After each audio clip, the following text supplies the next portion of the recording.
चांदनी चांद से होती है सितारों से नहीं, प्यार एक से होता है हज़ारों से नहीं। जी हाँ, आप ये शायरी खूब सुने होंगे, जो भी प्यार किए होंगे ये शायरी खूब सुने होंगे। लेकिन आजकल सोशल मीडिया पे एक वीडियो वायरल हो रहा है जो कि हमारे बगल में है। अवधिका चौधरी जी और रवि कुमार सिंह हैं। इन लोगों के प्यार का मिसाल सारी दुनिया को देना चाहिए। आइए हम बताते हैं क्यों। सबसे पहले इन लोगों का स्वागत करेंगे। हालांकि मैं आपको वीडियो शुरू करने से पहले ये बता दूं कि हमारे बगल में जो अवधिका चौधरी हैं ये किन्नर हैं। हालांकि ये ट्रांसजेंडर हैं, औरत अब बन गई हैं, महिला बन गई हैं, लेकिन इन लोगों की कुछ कहानियां ऐसी हैं जो कि समाज एक्सेप्ट नहीं कर रहा है। आइए सबसे पहले स्वागत करते हैं, बहुत सारी चीज़ों पर चर्चा करेंगे। कैसी हैं मैडम? नमस्कार। मैं बहुत परेशान हूँ। मेरा नाम अवधिका चौधरी, मैं एक ट्रांस महिला हूँ और मुझे प्रताड़ना कितना सामना करना पड़ रहा है जैसे मैं समाज की अंग ही नहीं हूँ। मैं किसी की बेटी नहीं हूँ, मैं किसी की इज्जत नहीं हूँ, मैं किसी के आंगन की तुलसी नहीं हूँ जो मुझे उखाड़ के फेंकना लोग चाह रहे हैं। आपको प्रताड़ना कैसे दिया जा रहा है? मतलब रवि जी के फैमिली वालों से मिल रहा है, हम ऑफ कैमरा आपसे बात कर चुके हैं, लेकिन हमारे दर्शकों को शुरू से आप ये बताइए कि कब से आप लोगों का लव स्टोरी चालू हुआ, कैसे बात हुआ, कैसे आप लोग मिले, कहाँ से बिलोंग करते हैं, और इसके बाद कैसे शादियाँ हुई, इसके बाद कैसे सारी शादियाँ होने के बाद फैमिली वालों से एक्सेप्ट नहीं किया जा रहा है, दूरियाँ बनती जा रही है, कैसे क्या हुआ? हम लोग 1.5 साल पहले मिले थे, हमारी बातें हुई एंड उसके बाद हम लोग काफ़ी टाइम स्पेंड करने के बाद हमने शादी करने का फ़ैसला लिया और 25 जून 2023 को हमने शादी किया। और शादी में सब लोग आए, इनके घर वाले नहीं आए, और नहीं आने के बाद जब हम लोग ने घर ससुराल जाने का फ़ैसला किया तो पिछले 8-9 महीने से धमकियाँ आ रही थी, बट नॉर्मल लग रहा था। बट अब चीज़ें नॉर्मल नहीं रही है। दारू में फंसाने की, जान मारने की, हत्या करने की, रेप करने की, मारपीट करने की बहुत धमकियाँ हैं। लास्ट में मैं आपको रोकना चाहूँगा 1 मिनट। जब आप लोगों ने शादी करने की कोशिश की, जब शादी करने गए आप लोग, तो क्या हुआ, कैसे आप लोग अपने फैमिली वाले को, रवि जी, आपने इन्फॉर्म किया, उनको बुलाया, कैसे क्या हुआ कि उस टाइम वो नहीं आए, क्या बोले उस टाइम? देखिए, हमने अपने पिताजी को इन्फॉर्म किया था कि हम 25 तारीख को शादी कर रहे हैं, और ऐसा नहीं था कि हमने कभी छुपाया था। हमने पिताजी को हमेशा बताया। उन्होंने इनफैक्ट इनसे बात भी करते थे जब हम रहते थे दिल्ली, फिर हम बाटा फैक्ट्री के पास दीघा रहते थे। जब उन्हें पता चला कि ये ट्रांसजेंडर हैं तो पता नहीं उनके दिमाग में क्या बैठ गया। फिर मेरे भाई जो बड़े वाले हैं वो कभी चाहते ही नहीं कि हम घर में रहें, और वो कभी एक्सेप्ट ही नहीं करती हैं। और मेरी मॉम कहती है किसको ले आया, छक्का को ले आया, हिजड़ा को ले आया, तुमको कोई लड़की नहीं मिली, और वो उन्होंने हमें घर से धक्का मार के निकाल दिया। आपने शादी के टाइम जब इन्फॉर्म किया तो मतलब क्या रिएक्शन था, फैमिली वालों से क्या रिएक्शन था? पिताजी को हमने बोला तो पिताजी ने बोला कि ठीक है हम देखेंगे तो आएंगे, लेकिन मुझे पता था कि वो नहीं आएंगे। लेकिन मेरा काम था अपने पिताजी को कहना कि मैं उनका बेटा हूँ, तो मैं बस अपने हक के अनुसार मैंने कहा, लेकिन नहीं आए। लेकिन इनके घर से सबको ही आया, 150 लोग यहाँ धूमधाम से हमने पूरे समाज के बीच में शादी किया। आपने शादी करने के बाद घर कब गया? घर हम 24 तारीख को गए थे।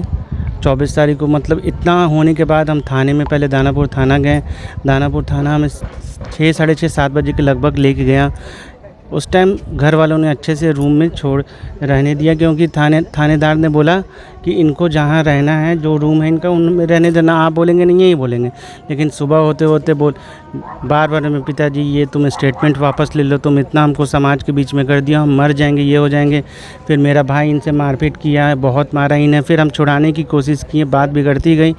उसके बाद फिर हमें 112 का सहारा लेना पड़ा, क्योंकि वो फांसी लगा रहे थे। बार बार यही बोल रहे थे कि हम मर रहे हैं, ये लोगों के कारण खुदा ना खास्ते कुछ हो जाता तो आज हम आपके बीच में। मतलब जो आपके भाई फांसी लगा रहे थे और बोल रहे थे कि आप दोनों के कारण हम फांसी लगा रहे हैं। हाँ जी, यानी आप लोगों को फंसाना चाहते थे। हाँ जी, वो फंसाना चाहते थे। इनके पिताश्री बार बार हम पे प्रेशर बना रहे थे कि आप अपना स्टेटमेंट चेंज कीजिए, नहीं तो हम सुसाइड कर लेंगे। अगर हम सुसाइड कर लेते हैं और गलत खेत में फंसा देते केस में, तो आज हम कितने भी चीख के उस टाइम हम चिल्ला लेते, कोई सिंगल पर्सन हमारी आवाज़ नहीं सुनता कि इन्होंने ऐसा किया होगा।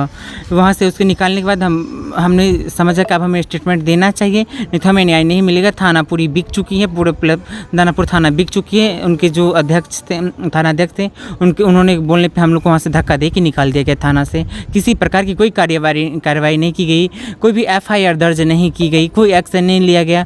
डायल 112 ने बोला कि मैडम आपके घर वाले पॉलिटिक्स वाले, हम पिसना नहीं चाहेंगे, आप कोर्ट का दरवाज़ा खटखटाएं।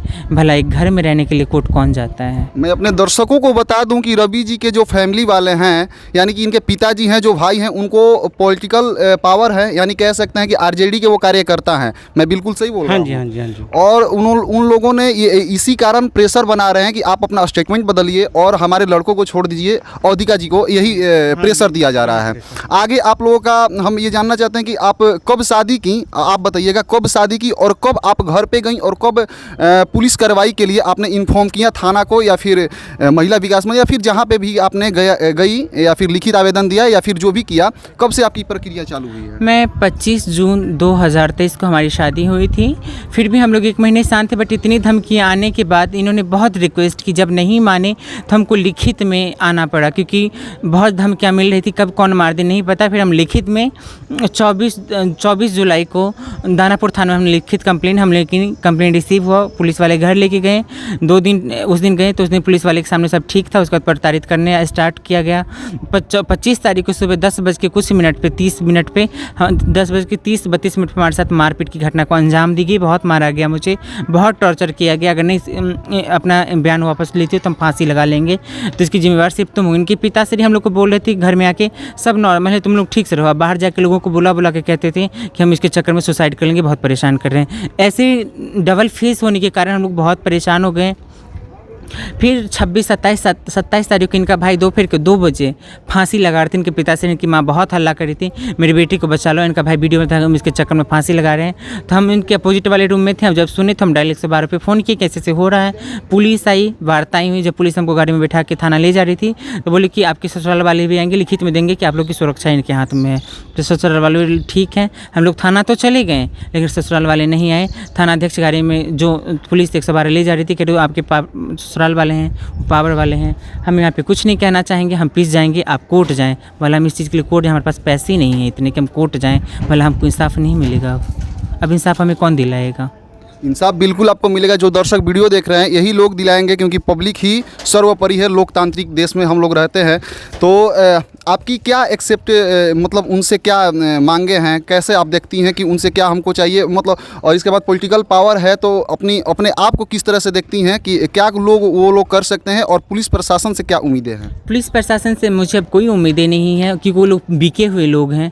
तो जो हमारी जनता जनार्दन है, जो हमारे सर्वोपरि जनता है, वो जनता ही अब हमें न्याय दिला सकती, क्योंकि ना हमारे पास पैसे हैं ना हमारे पास पावर है। तो हमें न्याय अब जनता ही दिलाएगी। जनता को खुल के सामने आना पड़ेगा और हमारा सपोर्ट करना पड़ेगा। और मैं हाथ जोड़ के किन्नर महामंडलेश्वर लक्ष्मी नारायण त्रिपाठी, रेशमा प्रसाद जी जो हमारे बिहार ट्रांसजेंडर अध्यक्ष में जो दोस्ताना सफर के अध्यक्ष हैं, मैं उनसे और मैं इंडिया के सारे किन्नर अध्यक्ष से मैं रिक्वेस्ट करती हूँ कि आप खुल के सामने आएँ और हमारा सपोर्ट करें, वरना आज हमें न्याय नहीं मिलेगी। हम उस मोड़ पर खड़े हैं जहाँ हमारे साथ कोई नहीं है, तो आपकी साथ की हमें बहुत ज़रूरत है। तो महामंडलेश्वर लक्ष्मी नारायण त्रिपाठी, भवानी माँ, वैसे जितने भी लोग हैं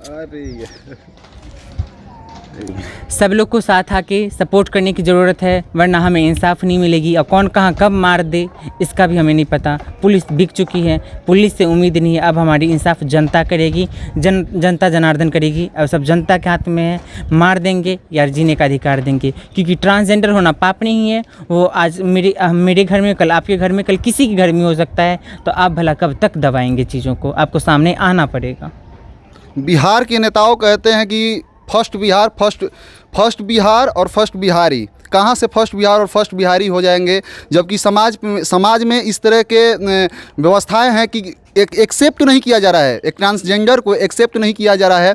लेकिन रवि जी ने इस पे बढ़ के आए हैं आगे। हालांकि मैं इनसे जानना चाहता हूं कि आप भी समाज में रहते हैं ना, आप समाज से दूर थोड़े ही हैं। आपके साथ समाज के लोग कैसे व्यवहार करते हैं? जैसे कि आप अभी पटना में हैं, कैसे व्यवहार करते हैं लोग? आप भी तो, आपके फ्रेंड होंगे और लोग होंगे, परिचय के लोग होंगे या फिर रिलेटिव होंगे, कैसे बर्ताव करते हैं आप लोग आपके साथ? देखिए, हम अपने रिलेटिव से बात किए तो रिलेटिव बोलते हैं कि देखो हम हैं तो हम तुम्हारी उम्र के, तो हम समझ रहे हैं। सब बोलते हैं कि जो कि वो अच्छी बात है, लेकिन वो खुल के सामने नहीं आते, क्योंकि वो घर का मामला हो जाता है तो वो घर पीछे हट जाते हैं लोग। और जिस समाज में हम रह रहे हैं, ये देखिए, ये भी तो समाज है, ये कैसे रह रहे हैं? हमारे घर खाना बनता है, हम पहुंचाते हैं, वो लोग देते हैं, तो हम भी यही समाज में रहते हैं। सब्जियाँ रोज़ 4 घर में जाती है, 4 घर की चटनी और सब्जी हमारे घर भी आती है। जहाँ हम रह रहे हैं आसपास देख सकते हैं जितने लोग हैं, किसी से आप पूछ सकते हैं कि हमसे किसी को शिकायत है? किसी को नहीं है। औदिका चौधरी जी, आपके क्वालिफ़िकेशन क्या है, हमारे दर्शकों को बताइए। हम जहाँ तक जानते हैं कि आप इंजीनियरिंग भी की हैं, बिहार पुलिस, बिहार दरोगा की तैयारी भी करती हैं। आप खुल के बताएं कि आपका एजुकेशन क्या है, क्वालिफ़िकेशन क्या है। मैं भी ग्रेजुएशन साइकोलॉजी ऑनर्स कर रही हूँ, महिला कॉलेज खगौल से कर रही हूँ, और मैं बिहार पुलिस की प्रिपरेशन कर रही हूँ। मैं इस बार बहाली में जाऊँगी। और वैसे मैं mechanical diploma Faridabad STMT Sila Devi institute of management and technology से भी हमने की हुई है, ग्रेजुएशन डिप्लोमा की हुई है इंजीनियरिंग में। आगे आपकी प्रक्रिया क्या होंगी? अभी तो हालांकि धमकियां मिल रही हैं, आप प्रताड़िता हो रही हैं, लेकिन फिर भी आपका क्या एक्शन होगा और क्या कुछ मतलब दर्शकों से क्या अपील करना? अगर हमें 8 से 10 दिन में हमारे खिलाफ जो वो चीज़ें हो रही हैं, अगर हमारे सपोर्ट में लोग नहीं आके हमको न्याय नहीं दिलाएंगे तो माफ़ कीजिएगा, हमें भूख हड़ताल पे, इनके घर के सामने हम भूख हड़ताल पे बैठ के अपनी दम तोड़ देंगे अगर हमें इंसाफ नहीं मिलेगा तो। भूख हड़ताल पे बैठिएगा? बिल्कुल, इनके घर के सामने भूख हड़ताल पे बैठेंगे ताकि हमें न्याय मिले। नहीं मिलेगा तो हम मर जाएंगे, उसकी जिम्मेवारी भी हमारी समाज की ही लोगों की होगी। आज नहीं तो समाज को खुल के सामने आना पड़ेगा, वरना ऐसे हम लोग रोड पे भटकते रहेंगे। पर आपको शिकायतें होती हैं कि लोग जो ट्रांसजेंडर है वो ट्रेन मांगते हैं, रोड मांगते हैं, नंगे हो जाते हैं। अरे उनको छोड़िए, जो अभी रहना चाह रहे हैं, समाज को बदलना चाह रहे हैं, आप उनका साथ नहीं देंगे तो फिर वो तो ऐसे करेंगे ही करेंगे। तो स्वीकार्यता की ओर आपको बढ़ना पड़ेगा और हाथ आगे बढ़ा के एक कदम आपको भी बढ़ाने की ज़रूरत है आगे समाज बदलने के लिए। मैंने सुना कि आपको हमारे माननीय मुख्यमंत्री नीतीश कुमार जी के माध्यम से और उप मुख्यमंत्री तेजस्वी यादव जी के माध्यम से भी आपको धमकियां दी गई। हालांकि उनके गुर्गे द्वारा आप कह सकती हैं, हालांकि इसकी पुष्टि हम नहीं करते हैं और नहीं आप कह रही हैं, लेकिन उनके नामों से धमकियां आ रही हैं। कैसे देखती हैं बिहार प्रशासन को, बिहार सरकार को? देखिए, बिहार प्रशासन तो बिक चुकी है, हम उनसे उम्मीद 1% नहीं करें, लेकिन जनता पे मुझे पूरा भरोसा है। और रही बात नीतीश कुमार जी के नाम से और तेजस्वी जी के नाम से धमकियाँ आई है, तो देखिए कि सर, किसी भी स्टेट का जो मुख्यमंत्री होता है वो उस स्टेट का पिता हो समान होता है, और हम तो उनकी बेटी समान हैं। और नीतीश जो तेजस्वी जी हैं उनके तो हम बहन समान हैं, जैसे रोहिणी जी उनकी बहन है, हम भी ऐसी बहन है। वो इंसाफ तो मुझे देंगे, मुझे उन पर पूरा भरोसा है। हाँ, हो सकते हैं कुछ लोग उनके नाम का, उनके पार्टी के नाम का गलत इस्तेमाल कर रहे हो। इसकी सत्यता की जाँच तो प्रशासन करेगी, प्रशासन का विषय है, इस पर हम ज़्यादा टिप्पणी नहीं करेंगे। लेकिन जो हमारे पास आई है धमकी, उसकी फ़ोटोकॉपी हम रखें, तो हमें जस्ट वही बता रहे। मुझे नहीं पता इसमें कितनी % सच्चाई है, वो तो अब जनता और बिहार सरकार और प्रशासन का मामला है, वो इसकी सत्यता की जांच की। नीतीश कुमार जी जनता के दरबार भी लगाते हैं, क्या आपने वहां जाने की या फिर तेजस्वी यादव जी से मिलने की कोशिशें की? सर, हम जाना चाहते हैं, लेकिन न तो हमारे पास पैसे हैं जाने के, न रहने के, न खाने के, ठिकाना ही नहीं है सर। हम जाएँ, कोई रास्ता में ही मार देगा, कौन जिम्मेवारी लेगा उसका?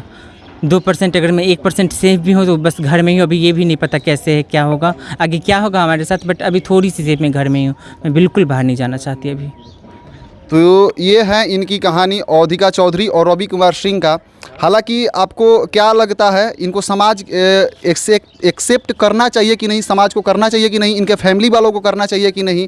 हालांकि आपको क्या राय है, इस वीडियो के माध्यम से हमें कमेंट सेक्शन में जाके कमेंट करके तो ज़रूर ही बताइए। और इनको जितना हो सके आप सहयोग कीजिए, सहयोग शेयर लगा के कीजिए, एक दूसरे को वीडियो पहुंचा के कीजिए, और एक अच्छा सा पॉजिटिव सा कमेंट दीजिए ताकि इनका हौसला और बुलंद हो।